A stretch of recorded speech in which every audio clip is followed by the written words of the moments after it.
Having a riser recliner installed in your home can provide years of lasting comfort. So in this video, we're going to share some handy tips on how to set up your riser recliner properly. Always remember to consult your instruction manual before assembly, as the method of construction may vary dependent upon the model. First, you'll need to open the box with a short, sharp blade or a pair of scissors. Be careful not to cut in too deep into the box, otherwise you could damage your chair. When the box is open, lift the backrest out before turning the box on its side and sliding out the seat section. Once you've removed the packaging from the seat section, you'll need to turn the seat on its side. On some riser recliners, you may find cable ties attached to the frame on the underside of the chair. These must be removed before the riser mechanism is used.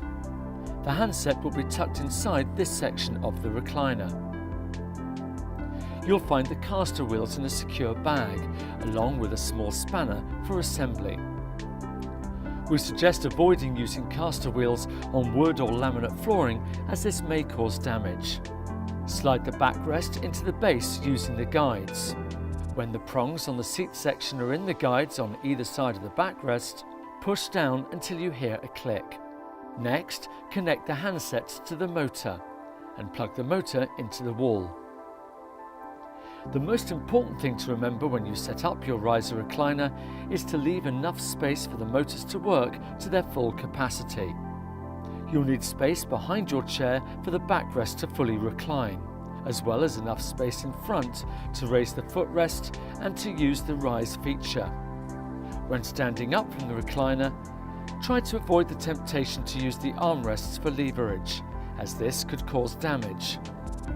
Please be aware that some creams and lotions may cause damage to the upholstery.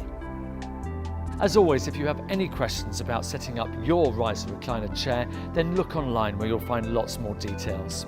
You can also have an online chat, or you can just give us a call. There's also the option of having an engineered visit. Thanks for watching, take care.